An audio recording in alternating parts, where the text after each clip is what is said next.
अस्सलाम वालेकुम। जुस्तजू with healthy life style. मैं हनी मोहम्मद डॉक्टर शबाना नाज और डॉक्टर नसरुल्लाह राना साहब के साथ हमेशा की तरह हाजिर, एक नए टॉपिक के साथ, एक कुछ नए मैसेजेस के साथ, बेहतरी के लिए वीनस चैनल के थ्रू, जिनकी कोशिश सिर्फ और सिर्फ यही है कि बेहतरी हो हर तरफ, हर मामले में, हर फील्ड में, न सिर्फ हेल्दी लाइफ स्टाइल के लिए या जुस्तजू के लिए, हर फील्ड में कोशिश यही है वीनस चैनल की कि बेहतर से बेहतर हो। और अल्हम्दुलिल्लाह सब तारीफ अल्लाह के लिए हो भी रहा है। आज का हमारा टॉपिक है ऑस्टियोप्रोसिस।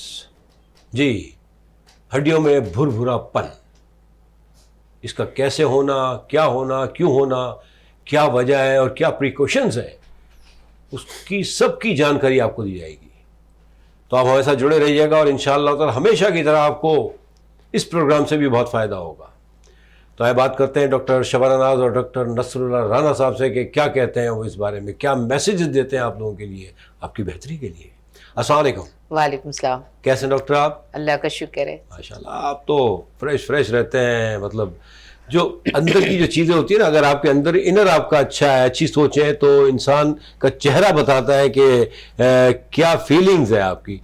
आप मैसेज देने के लिए इतनी वो रहती है कि बस मुझे मौका मिले और मैं शुरू हो जाऊं, ऐसे ही है ना कुछ? जी बिल्कुल। माशाल्लाह। अस्सलाम वालेकुम सर, कैसे हैं आप? सर वालेकुम सलाम, बहुत बहुत शुक्रिया वीनस टेलीविजन्स का और आपका और हमारे व्यूवर्स का, जो हमें बर्दाश्त करते हैं हर हफ्ते और हमारे मैसेजेस सुनते हैं।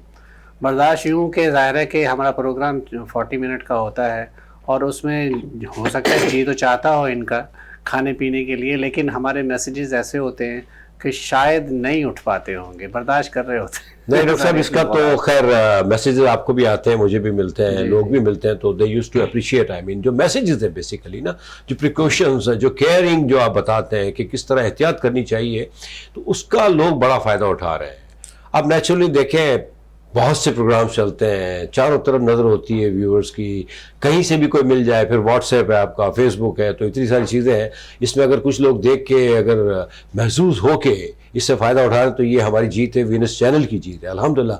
डॉक्टर साहिबा, आज का जो आपने बताया है ऑस्टियोप्रोसिस, ये हड्डियों में भुरभुरापन, तो इसका ये बताएं कि इसकी वजह क्या है और फिर इसका मेडिकली किस तरह इसको हम लेके चले ताकि ये चीज़ ख़त्म हो, और क्या ये चीज़ ख़त्म हो सकती है? अगर हो सकती है तो कैसे? जी बिस्मिल्लाहिर्रहमानिर्रहीम। देखिए, ऑस्टियोप्रोसिस जो है वो दो वर्ड से मिलके बनता है। ऑस्टियो का मतलब होता है बोन और पोरोसिस मीन पोरस बोन, यानी हड्डियों में सुराख हो जाना या उनकी कैविटी बढ़ जाना, इसको हम ऑस्टियोप्रोसिस कहते हैं। ब्रेटल बोन यानी कमज़ोर हड्डियां, ये भी कहलाती हैं। तो ये जो है इसकी भी कई टाइप्स हैं। यूजुअली जो है कि ये इतनी कॉमन हो जाती है हमारे आफ्टर 50, क्योंकि इसकी एक ख़ास एज है जो कि नॉर्मली 50 साल के बाद, और मर्द और औरत दोनों ही इसमें इफेक्ट करते हैं। लेकिन औरतों में जो रेशियो है वो 3 में से 1 औरत 1:3 का होता है, और मर्दों में 1:8 या 1:7, यानी 7 में से या 8 में से 1 आदमी इसका शिकार होता है।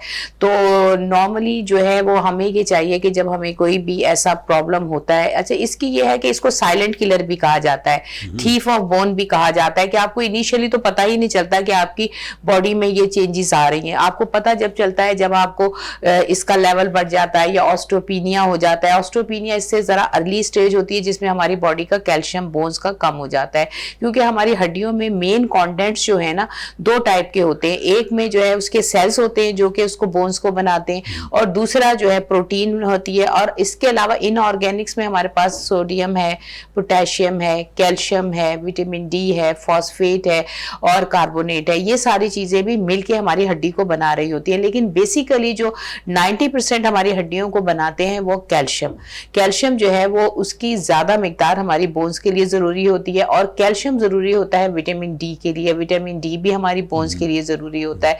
अच्छा हमारी जिंदगी में जितने भी तमाम नॉर्मल ह्यूमन बीइंग जितने भी हैं, उनकी जिंदगी में रीमॉडलिंग ऑफ बोन चलती रहती है। यानी जैसे मैंने बताया था पहले भी कि ब्लड सेल्स नए बनते हैं, पुराने टूटते हैं, नए बनते हैं, जैसे रीजनरेशन होती रहती है। ये कुदरती तौर पे हमारी बॉडी में हर इंसान के होता है। इसी तरह से रीमॉडलिंग ऑफ बोन होती है कि पुरानी जो बोन्स हैं उनके सेल्स होते हैं ऑस्टियोक्लास्ट सेल, वो कट होते जाते हैं, बोन्स को खत्म होते जाते हैं, और दूसरे जो है बनाने वाले ऑस्टियोब्लास्ट सेल नई बोन बनाते रहते हैं। इस तरह से 5 से 7 साल की अरसे में आपकी पूरी नई बोन बन जाती है। तो इसी कुदरत ने बचपन से लेके अब तक, और पीक बोन मास होता है जो कि मतलब आपकी बोन पूरी ताकत जिस बोन में आती है वो 25 से 30 साल की उम्र में, यंग एज में आती है। और उसके बाद आफ्टर 30 जो है वो आपका बोन पीक मास जो है वो कम होता चला जाता है। अच्छा, बोन पीक मास जो हमारी, यानी आप इसको सादा करके ये समझिए कि ये हड्डी की ताकत है जो कि डिपेंड करती है कि बचपन से आपने कितना कैल्शियम, कितना विटामिन डी लिया, क्या आपका हेल्दी लाइफ स्टाइल था, आप एक्सरसाइज करते थे या नहीं करते थे, तो वो डिपेंड करता है। यानी जैसे बिल्डिंग बनाने में जो बेस आप बनाते हैं उसी पे आप आगे बिल्डिंग बना रहे होते हैं। तो जो हमारा पीक बोन मास है वो हमारा बचपन के ऊपर डिपेंड करता है, हमारे लाइफ स्टाइल पे डिपेंड करता है। तो 25 से 30 साल की उम्र तक हमारी बोन की स्ट्रेंथ बढ़ती है, और उसके बाद जो है ऑटोमेटिकली बॉडी में ये कैल्शियम एब्जॉर्प्शन कम होना शुरू हो जाता है। तो इसमें मिसकंसेप्शन लोगों का ये होता है कि अगर कैल्शियम 30 साल के बाद नहीं हो रहा तो वो लेना छोड़ देते हैं, लेकिन उसमें यह है कि आपको सप्लीमेंट के साथ अपनी डाइट में भी एक्स्ट्रा कैल्शियम की जरूरत होती है। Very good. अच्छा डॉक्टर साहब, आपने बड़ी सी बात की कैल्शियम, विटामिन डी। जी डॉक्टर साहब, अब 5 से 7 साल शुरू का पीरियड है। मैं समझता हूँ वो पीरियड होता है जहाँ बुनियादें डाल रहे हैं, जैसे उन्होंने बात की बिल्डिंग की ना, ये वो पीरियड है मैं समझता हूँ। और जितनी बुनियादें आपकी स्ट्रांग होंगी वो आपको आगे की 30 साल तक, बल्कि मैं समझ जितनी जिंदगी है वहां तक चलाएगी। तो बात ये आती है कि 5 से 7 साल तक का बच्चा या उनके parents they suppose to be very careful. क्या कहते हैं आप इसके बारे में? जैसे भी जिक्र हुआ ना कि स्टार्ट की जो एज है वो बहुत ज़्यादा इम्पॉर्टेंट होती है आपकी बिल्डिंग को स्ट्रॉन्ग करने के लिए। तो आपने देखा होगा कि हमारे यहाँ बच्चों की जो आदत है वो ज़्यादातर जंक फूड की तरफ चले गए हैं बच्चे, और माँ बाप भी केयर नहीं करते। पहले आप देखा होगा कि पहले ज़माने में, मतलब आपके ज़माने जी में, बिल्कुल, हाँ मैं तो बहुत बूढ़ा हो गया हूँ, 100 साल का हो गया हूँ सर, 100th मेरी एनिवर्सरी आने वाला। तो उस वक्त बच्चों को माँ बाप जो है खुद ही अपने नाश्ता हर चीज़ जो है तैयार करके देते थे। अब तो बच्चे जो है ज़्यादातर आपने देखा है कि जब डाइनिंग टेबल होता है तो उस पर बैठना भी पसंद नहीं करते। सब अपने अपने रूम में चीज़ों को ले रहे होते हैं। और ख़ासकर ये है कि अर्ली मॉर्निंग में जो माएँ जो हैं उनके लिए, बच्चों के लिए जो डाइट प्लान तैयार करती हैं वो बहुत इंपॉर्टेंट होता है। देखिए, आपके बच्चों की डाइट में एक एग का होना बहुत ज़रूरी है, आपके मिल्क होना ज़रूरी है, ड्राई फ्रूट्स होना ज़रूरी है उनके लिए, और आपके जैसे नट्स के अलावा आप दलिया है, इस तरह की ना चीज़ें बहुत इंपॉर्टेंट है। ये नाश्ते की बात हो रही है। आप उससे के साथ अगर आप चिकन ऐड कर देते हैं, क्योंकि आप प्रोटीन ऐड कर रहे हैं, आप कैल्शियम ऐड कर रहे हैं, आप दूसरे मिनरल्स ऐड कर रहे हैं ना आप नट्स के थ्रू। आप नट्स को क्रश करके वो आप उसमें मिल्क में डाल के आप उसको एक मिल्क शेक की शक्ल में दे दें ताकि उनको विटामिन डी मिले। लेकिन एक चीज़ का बहुत ज़्यादा ध्यान रखना चाहिए, जो मैं बहुत इम्पॉर्टेंट हमेशा बात करता हूँ, कि जब आप सारा दिन जो आप डाइट लेते हैं उस पूरी डाइट में आपको 200 या 250 के करीब आपको विटामिन डी इंटरनेशनल यूनिट मिलते हैं, मिलीग्राम। 200 से 250 इंटरनेशनल यूनिट मिलते हैं। तो आपको रिक्वायरमेंट होती है 600 इंटरनेशनल यूनिट की, तो आपको बहुत कम मिलते हैं। आप सारा दिन में कितनी अच्छी खुराक भी खा लें तो आपको बहुत कम मिकदार में, क्योंकि आपको टोना फिश, आपको सैल्मन फिश, इन चीज़ों में बहुत अच्छी मिकदार में होती है। आपको प्रोटीन जो आपको है आपको गोश्त में बहुत अच्छी मिलती है। सर बच्चे, सॉरी बात काट रहा हूँ, बच्चे आजकल खाते कहाँ हैं ये टोना फिश या fish you can say, even गोश्त वगैरह भी, ये चिकन भी ले लें आप, हाँ ठीक है वो जिंगर बर्गर में चिकन है चलेगा, लेकिन यूं नॉर्मली बच्चों का, और इस पे मैं आई एम सॉरी टू से मैडम, क्योंकि आप माँ हैं, माँओं का बहुत बड़ा हाथ है, वो बड़ा इजी रहती है मैं समझता हूँ। अच्छा, ये तो हम बात कर रहे हैं सर डाइट की जी, लेकिन असल चीज़ ये है कि हमारे बच्चों का जो फिजिकली एक्टिविटीज़ हैं, जो उनका बाहर खेलना कूदना था, बाहर ग्राउंड्स की हालत देख लें, बाहर जाने, इसके अलावा बहुत सारी और सिचुएशंस हैं। आपके बुली होने लगे बच्चों के साथ मिसहैप होने लगे हैं, तो इस वजह से हम डरते हैं बच्चों को बाहर ले जाने से। लेकिन आप बच्चों के साथ खुद लेके जाएं, उनको पार्क में लेके जाएं। अब यहाँ जाने का मकसद क्या है? फिजिकल एक्टिविटी का मतलब ये है कि आप ज़ाहिर सनलाइट में जाएंगे, बाहर निकलेंगे। जब आप सनलाइट की तरफ बाहर निकलते हैं तो सबसे ज्यादा जो बड़ी सोर्स है जो अल्लाह ताला की तरफ से है, जो एक गरीब के लिए भी अमीर के लिए भी यकसा मिलती है, वो सबसे बड़ी सोर्स सनलाइट है। सनलाइट, अब सनलाइट में आपको देखिए फ्री ऑफ कॉस्ट अल्लाह ताला दे रहा है, उस सनलाइट में आप निकला करें, फिजिकली एक्टिविटी करें, जिससे आपके मसल स्ट्रांग होंगे, आपकी बोन स्ट्रांग होगी। जैसे जिक्र किया आप लोगों ने, डॉक्टर शिवाना ने, कि आपको कैल्शियम की बहुत ज्यादा जरूरत होती है ऑस्टियोपोरोसिस से बचने के लिए और इवन के आपकी हड्डियों को मजबूत करने के लिए। लेकिन आप कैल्शियम आप कितना मर्जी इनटेक कर लें, लेकिन जब तक आपका विटामिन डी पूरा नहीं है तो आपकी एब्जॉर्प्शन में प्रॉब्लम आती है ना। तो इसीलिए विटामिन डी का पूरा होना जरूरी है। आपको फिजिकली एक्टिविटीज के साथ साथ बच्चों को इतना आदी करें कि वो बाहर जाएं, फिजिकली एक्टिविटी करें। उसका मकसद दो है, एक तो मसल्स को स्ट्रॉन्ग कर रहे हैं आप, फिजिकली एक्टिविटी, जॉइंट स्ट्रांग होते हैं, फिर उसके साथ साथ विटामिन डी मिल रहा होता है जो उनकी बोन्स के लिए बहुत इंपॉर्टेंट है। जैसे ऑस्टियोपेनिया का जिक्र किया, अमूमन जो है ऑस्टियोपेनिया जो है वो आपकी हड्डियों को कमज़ोरी की तरफ लेके जाता है। मतलब अगर ये बीमारी होती है तो आपकी हड्डियाँ कमज़ोर हो जाती। लेकिन एक बो लेग्स होती है छोटी उम्र में, वो बो लेग्स का मतलब देखा होगा तो आपने इस तरह गोल जॉइंट्स के ना, नी जॉइंट के करीब से ना अभी लेग्स बो हो जाती है। तो वो भी कैल्शियम की कमी और विटामिन डी की कमी की वजह से होते हैं। छोटी एज में बो लेग्स होती हैं, बड़े हो गए ऑस्टियोपेनिया वगैरह तो उसमें कमज़ोर हड्डियाँ हो जाती हैं, बो लेग तो नहीं होती, लेकिन वो बहुत ही खतरनाक हो सकती हैं। जैसे आपने देखा होगा कि बड़ी एज में अगर कोई बाथरूम में स्लिप हुआ तो सबसे पहले उसका हिप जॉइंट फ्रैक्चर हो जाता है। तो आपको फ्रैक्चर होने की जो बढ़ती चली जाती है ये सारी ना रिस्क फैक्टर है। तो इस तरफ अभी मजीद आगे हम बात करते हैं। जी डॉक्टर साहब, एक बात है, आपने बड़ी अच्छी बात की कि आउटिंग हमारे यहाँ बस हम शिकायतों पे चले गए हैं। एक्चुअली प्रॉब्लम क्या हो गया है कि हमें इतना इतना इतना इतना डिस्टर्ब किया गया है या इतना मारा गया है, सॉरी, कि अब हमारे पास शिकायत ही रह गई है। आउटिंग के लिए अब भी है, हर इलाके में कोई ना कोई एक छोटा सा या बड़ा सा एक पार्क है जहाँ जाके आप इनको आउटिंग करवा सकते हैं। और आजकल का मौसम तो बहुत ही अच्छा है सॉरी, आप दिन में भी ले आ सकते हैं, इवनिंग के अलावा भी इनको जाएं, बच्चों को ले जाएं, बच्चों पे तवज्जो देनी चाहिए। आप यकीन करें, मैं बहरहाल बड़ी पर्सनल बात कर रहा हूँ, मेरे नवासियाँ अब तो they are grown up now, तो जब वो आते थे और जो 7-8 साल के होते थे मैं इनको ले जाता था करीब के पार्क में और खुद भी थोड़ी सी वॉक करता था, इनको भी दौड़ाता था, दे यूज्ड टू एंजॉय। तो मतलब ये पेरेंट्स का काम खिलाना पिलाना है, नजर रखनी है, ठीक है, एजुकेशन भी है। इन द मीन टाइम बड़ी अच्छी बात की कि इनकी एक्टिविटीज भी होनी चाहिए क्योंकि धूप का होना, एक्टिविटीज से आपके बोन्स पे भी असर पड़ता है। अगर आप एक्टिव हैं तो you will enjoy later on. That's the reason. देखिए, एक तो हम लोगों ने 12 बातें आई, बड़ा आपने तो बहुत अच्छा खाया होगा, खर्च खाने से नहीं होता, मतलब प्लस आपकी एक्टिविटीज, आप अपने आप को एक्टिव भी रखें ना। बच्चों ने भी डल कर लिया है क्योंकि माँ बाप कहते हैं मोबाइल दे दो, लैपटॉप दे दो, to the hell. I mean कम से कम बच्चा रोएगा तो नहीं। और आज को 2 साल के बच्चे जो है ना, मतलब हमसे बात कर रहे होते हैं व्हाट्सएप पे, 2.5 साल के बच्चे तो ऐसे बात कर रहे होते हैं क्योंकि वो बैठ गए, वो जो बैठ गया वो लेट गया, वो जो लेट गया वो गया। That's what I used to say, I am sorry. तो डॉक्टर साहब, ये बीमारी है, एज आपने कहा कि after 50, I mean you are sure कि 50 या 40, 45, 50 के बाद ये बीमारी सामने आती है या इससे पहले प्रोसेस में होती है? अगर आ जाती है तो इसका एक तो नेचुरली डॉक्टर नसरुल्लाह साहब ने कहा कि आप पहले एहतियात कर लें। तो अगर ये चीज़ें आदमी करता है तो दवाइयों के बारे में भी आप कुछ कहेंगे, लेकिन कहने से पहले मेरी अपनी तरफ से मुझे ब्रेक का ऑर्डर आ गया, तो एक छोटे से ब्रेक के बाद हम आते हैं। प्लीज आप कहीं जाइएगा मत। देखिए, कोशिश हम सबके लिए हो रही है, ये मैं नहीं कहूँगा आपके लिए हो रही है, हम सबके लिए हो रही है कि हम सब बेहतर हों, और बेहतर होंगे तो इंशाल्लाह हमारा मुल्क भी बेहतर होगा। एक छोटे से ब्रेक के बाद हम आते हैं, कहीं जाइएगा मत प्लीज।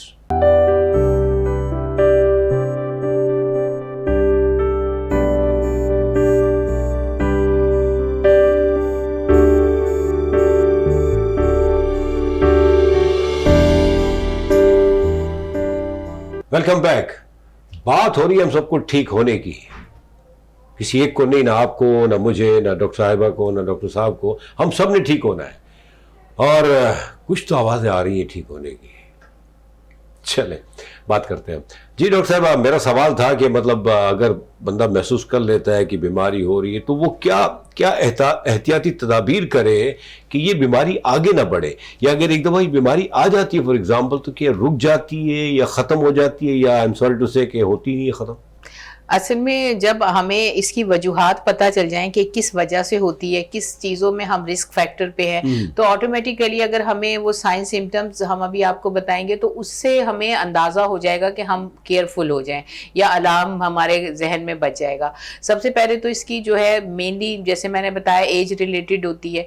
फिर ये उन औरतों को होती है जिनका हार्मोनल डिसऑर्डर हो। एस्ट्रोजन एक ऐसा हार्मोन है जो हमारी हड्डियों को मजबूत करता है, जो जिन औरतों को जैसे आपने कहा 50 से पहले भी हो सकती है जिनको अर्ली कोई हार्मोनल प्रॉब्लम हो जाए, या फिर वो औरतें जिनको मेनोपॉज हो जाता है उसके बाद एस्ट्रोजन लेवल कम होता है तो उनकी हड्डियां कमजोर हो जाती हैं। और एक और वजह ये होती है कि वो लोग जो कि किसी भी बीमारी से रिलेटेड हैं, जैसे थायराइड हार्मोन, जिन्हें हाइपरथायराइडिज्म हो, थायराइड के जो हार्मोन है वो हमारा कैल्शियम लेवल जो है वो कंट्रोल कर रहे होते हैं। तो अगर आपको थायराइड का प्रॉब्लम है तो भी हो सकती है। कुछ और बीमारियां जैसे अगर आपको मैदे का प्रॉब्लम है, GIT प्रॉब्लम है, लीवर का प्रॉब्लम है, किडनी का प्रॉब्लम है, तो आपका कैल्शियम एब्जॉर्प्शन हड्डियों में कम होता है या फिर डिस्टर्ब होता है, तो जिसकी वजह से भी आपकी हड्डियां कमजोर हो सकती हैं। उसके अलावा वो लोग जिनका सेडेंट्री लाइफ स्टाइल है, क्योंकि जब एक रिसर्चेस ये कहती हैं कि जब आप चलते हैं, अपना वजन डालते हैं हड्डियों के ऊपर, तो हड्डियों की रीमॉडलिंग यानी हड्डियों के बनने का अमल तेज हो जाता है। और जो लोग अपनी हड्डियों और मसल्स पे वेट नहीं डालते तो उनका जो है सेडेंट्री लाइफ स्टाइल होता है, उनकी हड्डियां मजीद कमजोर होती हैं और उनकी हड्डियों में कैल्शियम एब्जॉर्ब नहीं होता।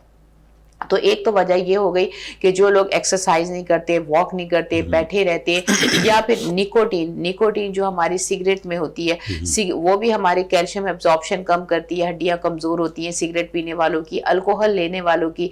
इसके अलावा वो लोग जो कि बहुत ज़्यादा कैफीन लेते हैं, चाय कॉफ़ी, वो भी आपकी हड्डियों को कमज़ोर करती है। बहुत ज़्यादा नमक लेने वाले, सॉल्टी शुगरी जो डाइट होती है वो हमारे कैल्शियम एब्जॉर्प्शन को जो है वो कम करती है।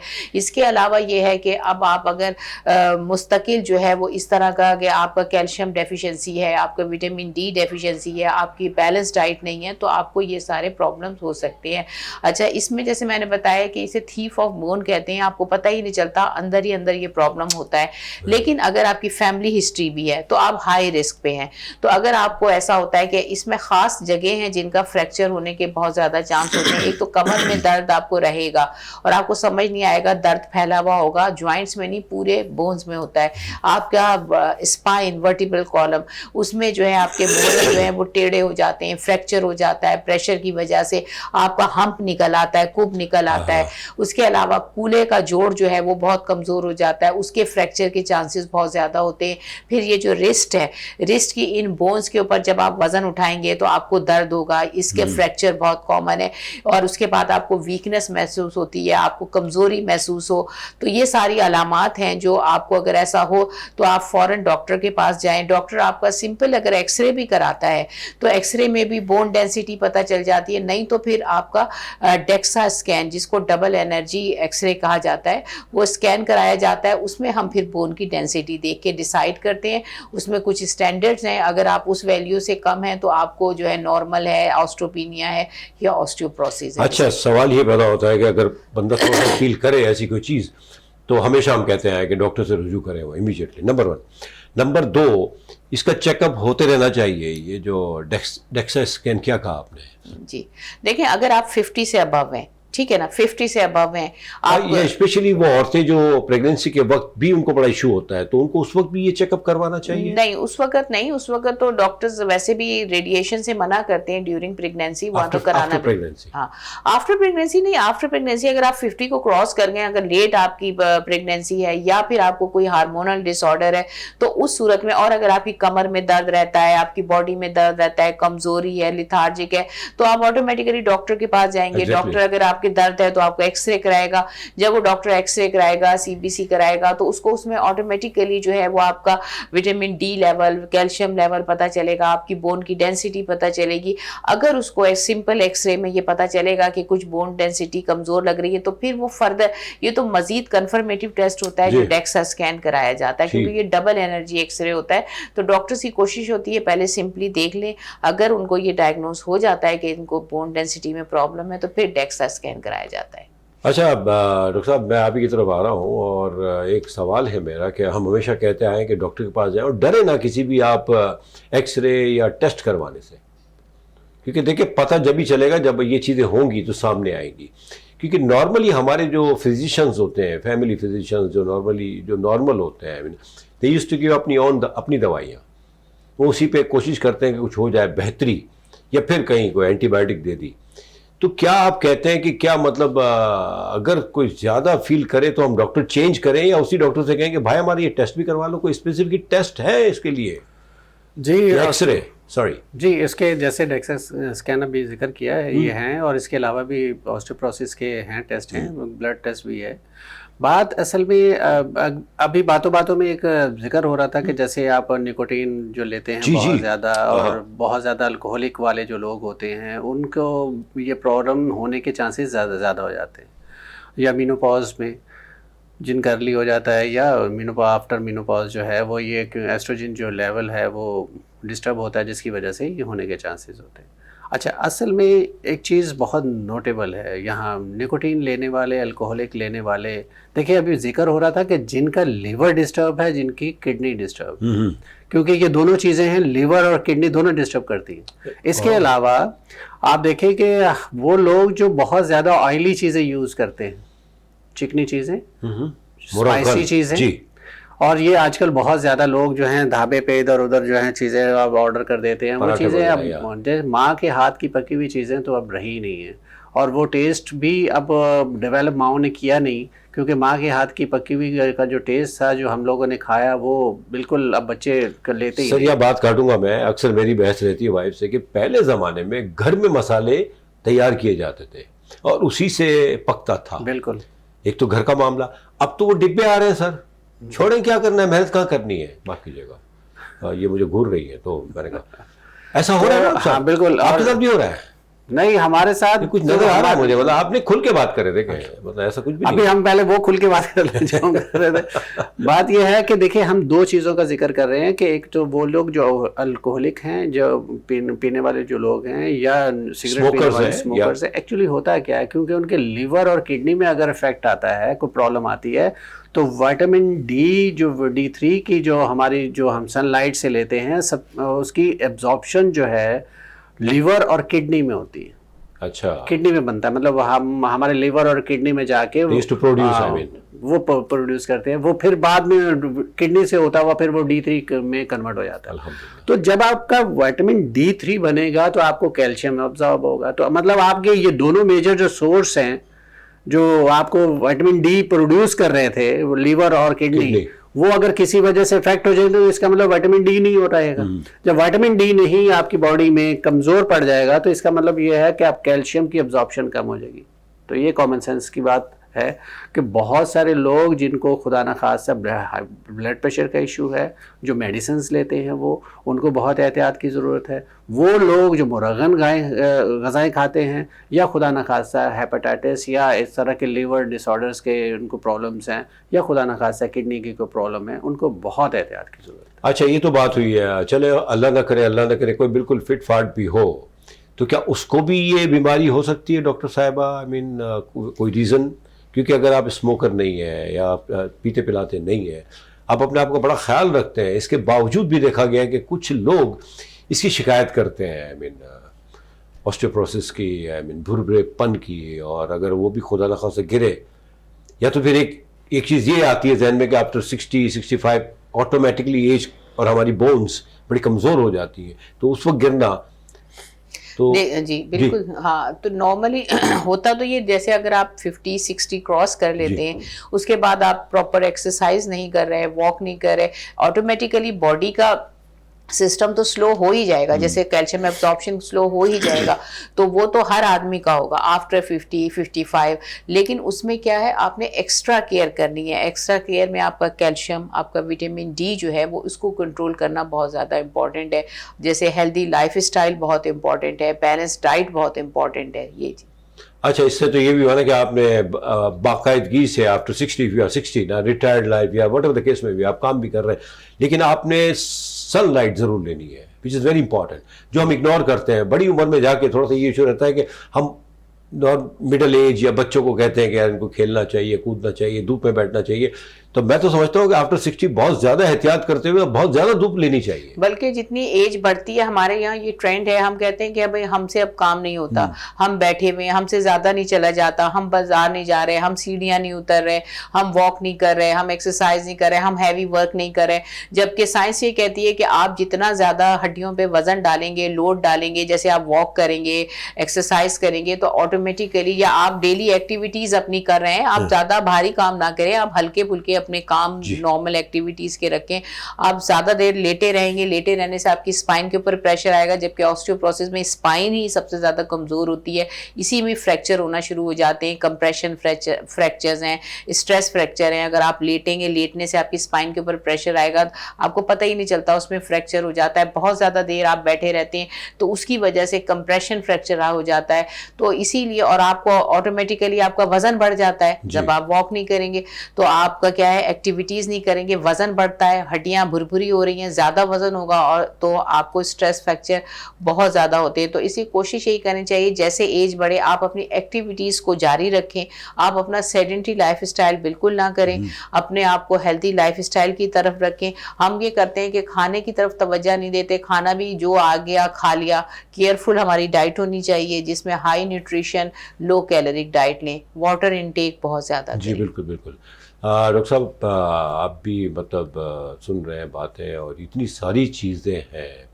अच्छा, ये बातें जो हम करते हैं नेचुरली, जो टीवी प्रोग्राम देखते हैं, ये चूँकि प्रोग्राम हमारा यूट्यूब पे भी जाता है, वहाँ जो आम लोग हैं, जो टीवी वगैरह, जो ठेले वाले हैं, क्योंकि मेरी उनसे अच्छी खासी इंटरेक्ट रहती है, मार्केटिंग खुद ही करता हूँ मैं, तो वो भी अक्सर बात करते हैं कि ये जो इतनी बातें होती हैं, ये तो मोस्ट प्रॉब्ली बड़ी एक्सपेंसिव चीज़ें होती हैं, जो मतलब करना हमारे लिए बड़ा मुश्किल होता है। तो हम क्या करें, एक आम आदमी क्या करे? और आजकल तो आम आदमी ज़्यादा हो गए हैं, माफ़ कीजिएगा, आई मीन टीवी वाले तो बहुत कम ही रह गए, और हाई फाई भी, वो तो बहुत हाई फाई गए, लेकिन बहरहाल आम आदमी की बात कर रहा हूँ मैं। आम आदमी किस तरह से इन चीज़ों से एहतियात करे? और वैसे एक बात और दिमाग में आती है कि जितने भी ये लोग होते हैं, ये होते इसकी वजह से भी ज़्यादा एक्टिव हैं कि वो धूप में ज़्यादा वक्त रहते हैं। ऐसा ऐसा ऐसा है कुछ? जी, आप बिल्कुल आपने सही कहा, और इसका आंसर भी आपने देने की कोशिश की हाँ है। नहीं, मैं तो खैर भाई एक बात कर देता हूँ, आंसर तो आप ही नहीं देना है ना, मुझे ना डाले इसमें। नहीं, आंसर आप आंसर मैं नहीं माशाल्लाह, देना। ये आप दोनों बैठे हुए हैं,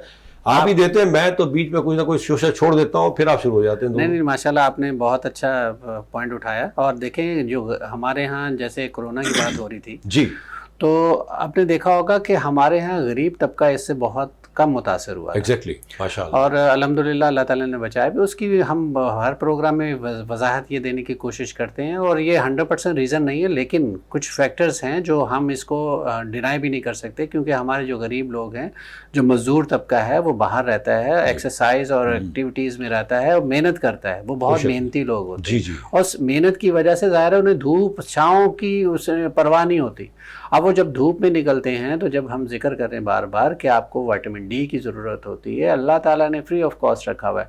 लेकिन अब आप अगर अपनी रिटायर्ड लाइफ, जो हमारे यहाँ देखा जाता है, रिटायर्ड लाइफ के बाद आप घरों में जो बूढ़े हैं वो घर में बैठ जाते हैं, और हमारे यहाँ थोड़ा सा कल्चर भी ऐसा है कि हम बड़ों को पानी भी as a matter of respect, उनके बेड पे पहुँचाने की कोशिश करते हैं एज ए रिस्पेक्ट। अच्छा, यहाँ सॉरी सर, ब्रेक का मुझे ऑर्डर आ गया है, यहीं से कंटिन्यू करेंगे। बुजुर्ग को पानी, ठीक है सर, और भी बहुत सी चीज़ें हैं।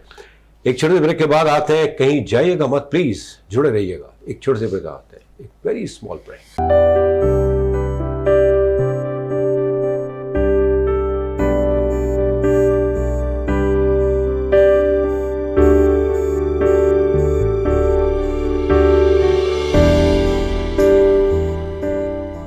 Welcome back.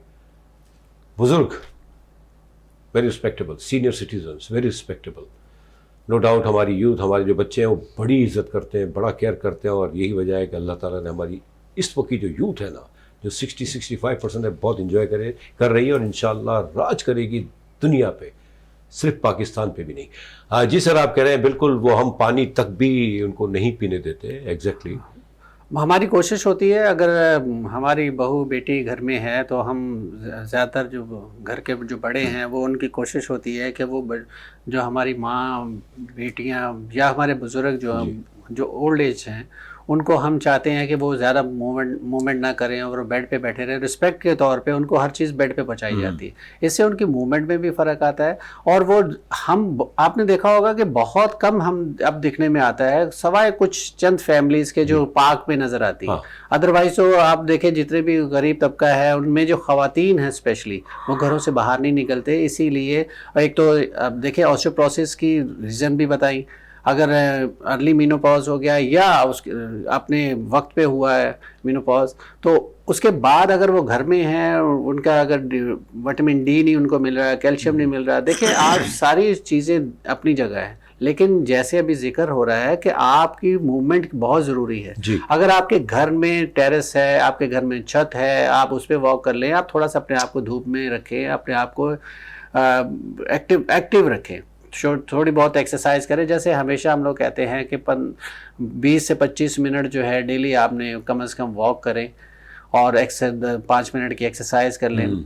आप धूप में रहें, धूप में निकल के अब आप काम करेंगे तो जाहिर है एक्टिव भी रहेंगे। आपने देखा होगा कि फॉरेन कंट्रीज़ में जो बूढ़े लोग होते हैं वो ज़्यादा एक्टिव इसीलिए होते हैं कि वो अपना काम खुद करते हैं, खुद करना। अब वैसे भी नबी करीम सल्लल्लाहु अलैहि वसल्लम के हम हमेशा जिक्र करते हैं, सुन्नत रसूल है कि अपना काम अपने हाथ से ही करना चाहिए, और इसी में बरकत है।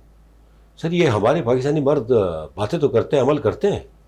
मैंने आपसे पूछा है, इनसे तो नहीं पूछ सकता मैं, क्या कहते हैं आप? सर, हमारे यहाँ बहुत अच्छा है कि हमारे यहाँ मर्द काम करते हैं, और कहाँ देखिए हमारे यहाँ कुछ ख़वातीन भी ऐसी हैं। माफ़ कीजिएगा, नहीं, मैं अभी उसी तरफ आ रहा हूँ जहाँ तक आपका इशारा है जी। हाँ, हमारे यहाँ जो फैमिली को आप डिस्कस करना चाह रहे हैं, कुछ फैमिलीज ऐसी हैं जहाँ मर्द काम नहीं करते, फीमेल काम करती है, लेकिन वो फीमेल फिर ज़्यादा एक्टिव होती है। देखिए जो काम नहीं करेगा वो एक्टिव भी नहीं रहेगा, वो ना तो घर में एक्टिव होगा, ना उसकी कोई हैसियत होगी।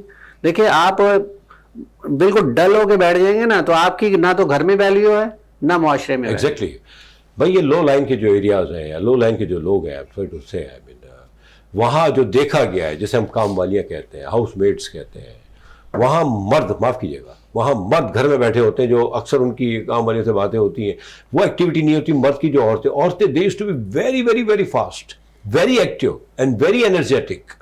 हालांकि उनकी क्या खुराक होगी, क्या ग़िज़ा होगी, क्या चीज़ें होगी, जिसके बावजूद भी मतलब अल्हम्दुलिल्लाह, तो बात वही आती है कि सब ने काम करना है, मर्द हो या औरत, नो मैटर। बल्कि जो काम करेगा वो एक्टिव रहेगा, अपने लिए करेगा। जो आप जिक्र कर रहे हैं ना कि हमारी जो मेड हैं, और अगर आपने अक्सर सुना होगा कि अक्सर जिक्र करती हैं कि वो हमारे तो हस्बैंड का इंतकाल हो गया, हाँ, हमारे तो बैठे बैठे हो गया, हाँ, छोड़ दिया। हाँ। देखिए जब आप एक्टिव नहीं है तो आपकी जो लाइफ एक्सपेक्टेंसी है वो भी कम होती चली जाती है ना। आप एक्टिव नहीं है, आपके जाहिर है कि प्रॉपर जितना एक्टिव रहेंगे उतना आप जिंदा भी रहेंगे। वही बात है डॉक्टर साहब, अगर गाड़ी नहीं चल रही तो पड़े पड़े बेकार हो गई। सॉरी डॉक्टर साहब, हम दोनों आपस में लग गए थे और मैं देख रहा था कि आप देखिए ये चीज़ें हैं, ये बीमारियां हैं, और ये ऑस्टियोपोरोसिस, भुरभुरापन, ये वाकई अल्लाह न करे कि 40 साल से पहले की उम्र के लोगों को हो, बल्कि मैं तो कहता हूँ किसी को भी ना हो।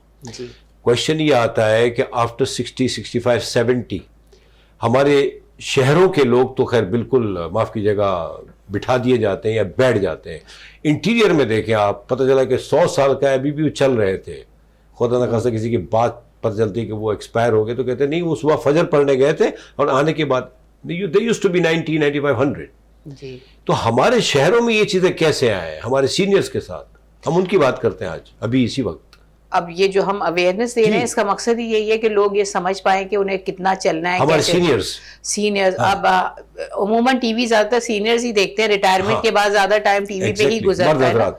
जी, मर्द भी, औरतें भी देखने दे तो नहीं, औरतें भी देखती हैं, बिठाती हैं घर में, अब बैठा हुआ चले ये ले आए, ऐसा ना करें ना, मतलब बैठने दिया अगर जब टीवी नहीं देख तो रहे ये हैं एक्टिव होने का तरीका है, अगर वो जाते हैं, सौदा लाते हैं, बाहर निकलते हैं, सीढ़ियां उतरते हैं, ये भी एक एक्टिविटी है, सनलाइट उनको अभी मिलती बेचारा है। आके बैठा दूसरा काम दे दिया, तो ये तो ज्यादती है ना डॉक्टर, क्या कहते हैं, वो मुस्कुरा भी रहे, सॉरी जी कंटिन्यू करें। हाँ तो बस यही है, देखिए हमारे यहाँ अब तो अर्बन जो एरियाज की आप बात कर रहे हैं, जी। इसमें भी लोगों में काफी अवेयरनेस आ गई है। आप देखिए पार्क्स में अब जो मतलब अगर आप देखें कि पॉश एरियाज में तो आपके पार्क्स अगर आप चले जाएं सुबह इतने भरे हुए होते हैं कि आपको Exactly. जगह नहीं मिलेगी Exactly, कहीं पर भी। माशाअल्लाह। अब ये है कि जो थोड़ा सा कम लो लाइन एरियाज हैं उनमें वो लोग फिर एक्टिविटी के लिए बाहर निकलते हैं, काम करते हैं, मजदूरी करते हैं, तो अल्लाह ताला ने कुदरती तौर पे उनकी एक्टिविटी सिस्टम बढ़ा बनाया दी है। हुआ। जी, जी। एक्टिविटी बढ़ा दी। अब हम ये है कि जो अवेयरनेस दे रहे हैं तो इंशाल्लाह ताला वो टीवी के थ्रू, क्योंकि बहुत स्ट्रॉन्ग टूल होता है टीवी और मीडिया जो है। अरे उससे- अल्हम्दुलिल्लाह, ये तो यूट्यूब पे भी हमारा है, और यूट्यूब पे भी देखा करें आप, सब्सक्राइब करें ये वेनस चैनल को, और इंशाल्लाह ताला इसी तरह की चीजें मिलती रहेंगी। सॉरी जी, तो अगर वो लोग इसको देखें, और जाहिर है इतने इजीली उनको अवेलेबल हैं, तो जिसको अपनी सेहत की परवाह है, जिसको अपनी ज़िंदगी की परवाह है, या जो चाहता है कि उसकी क्वालिटी ऑफ लाइफ बेहतर हो, अगर वो इतना यूट्यूब, गूगल, आजकल तो इंटरनेट सब इस्तेमाल करें, तो थोड़ी देर 15 मिनट ही अपनी सेहत के इंफॉर्मेटिव प्रोग्राम देख ले। Very good for a point, I mean बिल्कुल देखा करें। और ये प्रोग्राम्स देखें, डॉक्टर शबाना नाज और doctor Nasrullah Rana I mean continuously हमारे इस प्रोग्राम के हिस्से हैं, जुड़े हुए हैं, बेलौस आते हैं। मेरा तो खैर क्या है कि देखें, सारी बातें, सारे मैसेजेस, यानी मेडिकली जो भी आपको ट्रीटमेंट देना चाहिए, मिलना चाहिए, लेना चाहिए, डॉक्टर शबाना नाज आपको वक्तन फवक्तन गाहे बगाहे देती रहती हैं, और डॉक्टर नसरुल्लाह राना साहब भी कोई कसर नहीं छोड़ते, जहाँ मौका मिलता है वो मतलब कोशिश करते हैं कि आपको अदर देन मेडिकल क्या होना चाहिए, किस तरह एहतियात करनी चाहिए, वो बताते रहते हैं। तो बात यही है कि आपके लिए हो रहा है। जी डॉक्टर साहब, अब हमारे पास लिमिट हो गई है, 2-3 मिनट रह गए हैं, तो मैं चाह रहा हूँ कि कोई और अच्छा सा एक मैसेज हम दे दें। अभी सर बिल्कुल ऐसी ही बात है कि हम लोग जो मैसेजेस देते हैं, जो हमारा प्रोग्राम है, वो ज़्यादातर वो लोग ही देखते हैं जो देखिए मेडिकल की हम जो डिस्कशंस यहाँ कर रहे होते हैं। हमारे प्रोग्राम का नाम जैसे है जुस्तजू विद हेल्थी लाइफस्टाइल, और हमारा ये प्रोग्राम यंगस्टर कम ही देखते हैं, और जो देखते हैं ये प्रोग्राम भी उन्हीं मैं तो लोगों देखता हूँ ना, ये उन्हीं के लिए है।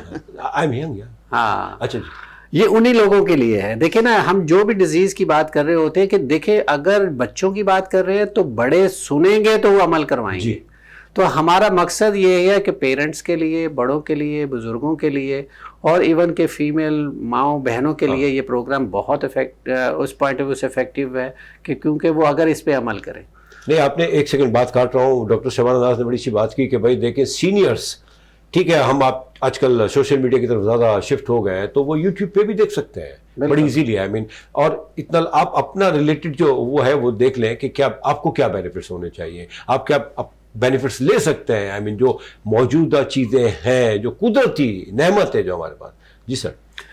तो हम जाते जाते थोड़ा सा जिक्र करते चले जाते हैं कि अब आपको ये डाइट के थ्रू कैसे मिलता है। ये क्योंकि आपको अब कैल्शियम चाहिए होता है, विटामिन डी चाहिए होता है, और डिफरेंट दूसरी चीज़ें चाहिए होती हैं। अब हम बात कर लेते हैं कि अगर आपको हो गया है या आपको खुदा न खास्ता होने के चांसेस हैं, तो बेहतर ये है कि आप अपनी खुराक को, कुछ हेल्दी खुराक को अपना हिस्सा बनाइए अपने डेली रूटीन में।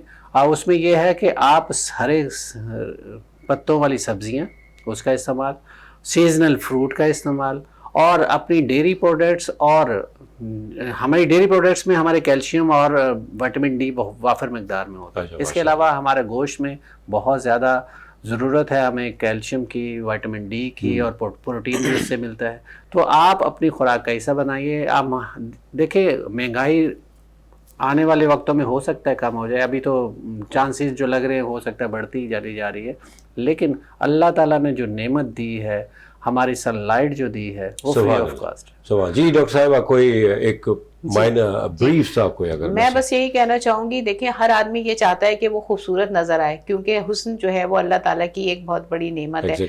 हर आदमी चाहता है, कैसा भी हो, बूढ़ा हो, जवान हो, बच्चा हो, हर एक की ख्वाहिश होती है कि वो अच्छा नजर आए। अच्छा इंसान जब नजर आता है जब वो इंटरनली ठीक हो। अगर आपकी हड्डियां ठीक होंगी, आपका पॉस्चर ठीक होगा, आपकी कमर झुकी हुई नहीं होगी, आपके कमर में दर्द नहीं होगा, आपको फ्रैक्चर नहीं होगा, हेल्दी होंगे आप अंदर से, तो आप हेल्दी नजर आएंगे, खूबसूरत नजर आएंगे, मुतमईन नजर आएंगे। अपनी सेहत का ख्याल रखें। इंफॉर्मेटिव सेशंस हैं, इसको अटेंड कीजिए। Thank you very much doctor Shabanaz and doctor Nasrullah Rana Sahab, बहुत बहुत शुक्रिया आपका। बस यही है कि हमें ख्याल रखना है। अब जो बातें ये कर गए इसके बाद मेरे पास गुंजाइश रहती नहीं है, इतना ये आप लोगों को मैसेज दे देते हैं कि मैं एंड में सोचता हूँ मुझे कहना क्या है।